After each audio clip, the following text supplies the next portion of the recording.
साथियों नमस्कार, मैं आकाश शुक्ला। मैं इस वक्त अरुणाचल प्रदेश के चांगलांग डिस्ट्रिक्ट की एक और बड़ी खबर आपके सामने लेके आ रहा हूं।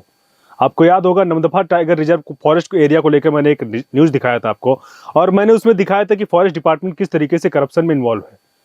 आज मैं उसका पार्ट 2 बना रहा हूँ, और पार्ट 2 बनाते हुए मुझे बड़ा अफसोस हो रहा है कि यहाँ में पुलिस डिपार्टमेंट पूरी तरीके से इन्वॉल्व हो रहा है।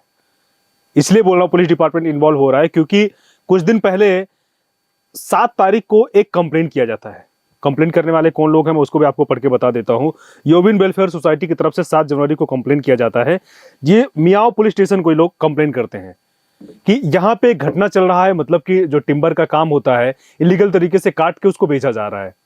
हालांकि 7 तारीख से कंप्लेंट करने के बाद कोई उस पर एक्शन नहीं होता है, तो मजबूरन उनको 13 तारीख को एसपी को भी लेटर लिखना पड़ता है।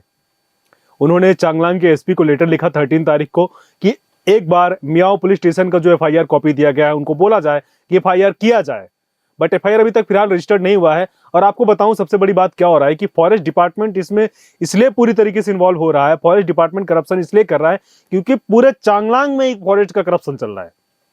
हमने आपको कोल माइनिंग का भी न्यूज दिखाया था। कोल माइनिंग भी मैंने आपको साफ साफ बताया था कि किस तरीके से रिजर्व फॉरेस्ट एरिया में कोल माइनिंग हो रहा है, और उस रिजर्व फॉरेस्ट एरिया में जो वहां के डीएफओ हो गए, आरएफओ हो गए, ये सब लोग पूरी तरीके से मिले हुए हैं। इसके अलावा आपका करसंग में चल रहा, बहुत सारे जगह चल रहा था। लेकिन जो Namdapha tiger reserve forest area है उसमें जो सबसे बड़ा सवाल ये उठ रहा है, आपको बताएं कि कैंपा फंड में सरकार ने इसमें बहुत सारा पैसा दिया, सैकड़ों करोड़ रुपए दिया। अरुणाचल प्रदेश को सेंट्रल गवर्नमेंट बहुत सारा पैसा देता है, लेकिन अगर हम लोग बात करें खासकर कैंपा फंड को लेके या सीसीएस को लेके, तो बहुत सारा पैसा दिया गया इसमें। लेकिन वो पैसा कहां जा रहा है, उसका कहां यूज हो रहा है, ये कोई सुनवाई नहीं हो रहा है। ना ही उस पर पुलिस सुनवाई कर रहा है, ना उस पर फॉरेस्ट डिपार्टमेंट सुनवाई कर रहा है। मैं आपको और ज्यादा सबूत के साथ दिखाने की कोशिश कर रहा हूं, क्योंकि मैंने पिछले वीडियो में आपको बोला था कि मैं कोशिश करूंगा कि जो अगला पार्ट बनाऊं उसमें और ज्यादा पर्याप्त आपके पास सबूत लेके आऊं। आज मैं वो सबूत लेके आया हूं। आप मेरे पीछे वीडियो में अगर आप देख रहे होंगे, बराबर में चल रहा है स्क्रीन पे कि किस प्रकार से लकड़ियों का काला कारोबार किया जा रहा है। इन लोगों ने तो पुष्पा 2 को भी फेल कर दिया है काली कमाई करने के चक्कर में। आप सोचिए कि सरकार पैसा देता है कि आप पेड़ लगाओ, लेकिन ये उल्टा पेड़ लगाने की जगह पेड़ दिन प्रतिदिन उसको कटाई कर रहे हैं।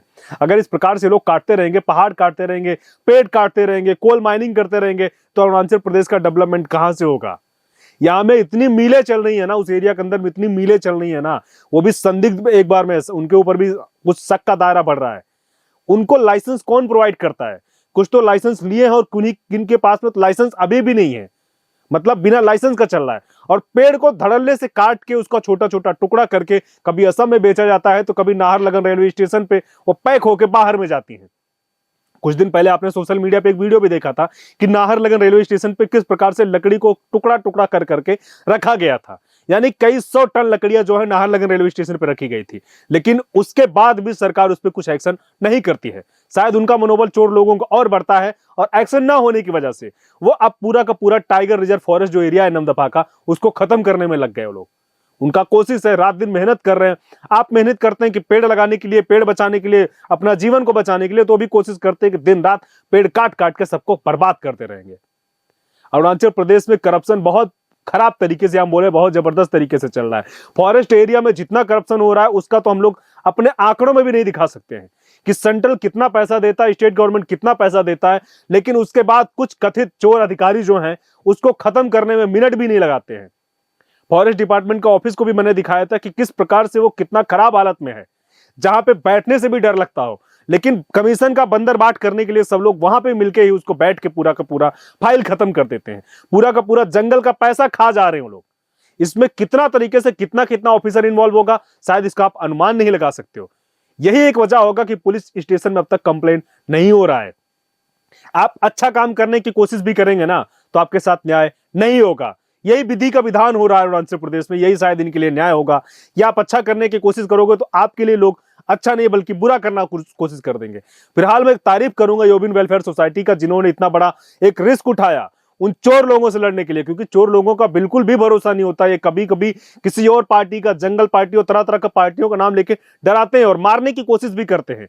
हालांकि welfare society, Yobin welfare society जो है एक अच्छा काम किया। वो लोग लगातार कोशिश कर रहे हैं कि पुलिस एफआईआर करे और ऐसे जो काम हो रहे इलीगल काम उसको जल्द से जल्द बंद करवाएं। हालांकि अब देखना होगा कि इसमें पुलिस अपना क्या कुछ एक्शन कर पाता है। अभी तक एक्शन नहीं किया हुआ है, मियाओ पुलिस स्टेशन में कंप्लेन दर्ज नहीं किया है। अब एसपी को लेटर लिखा जाने के बाद ये उम्मीद किया जा रहा है कि शायद एसपी किरली पादु उस पर कुछ एक्शन करवाएं या एक्शन करने के लिए बोले जिसमें पुलिस कंप्लेन हो जाए। अगर एक बार एफआईआर हो जाता है तो जो इस तरीके की इलीगल एक्टिविटी है वो कहीं ना कहीं रुक जाएगी और कहीं ना कहीं वो बंद हो जाएगी। फिलहाल इस खबर में इतना ही, बाकी अपडेट के लिए आप देखते रहिए अवध टीवी। तब तक के लिए मुझे इजाजत दीजिए, धन्यवाद।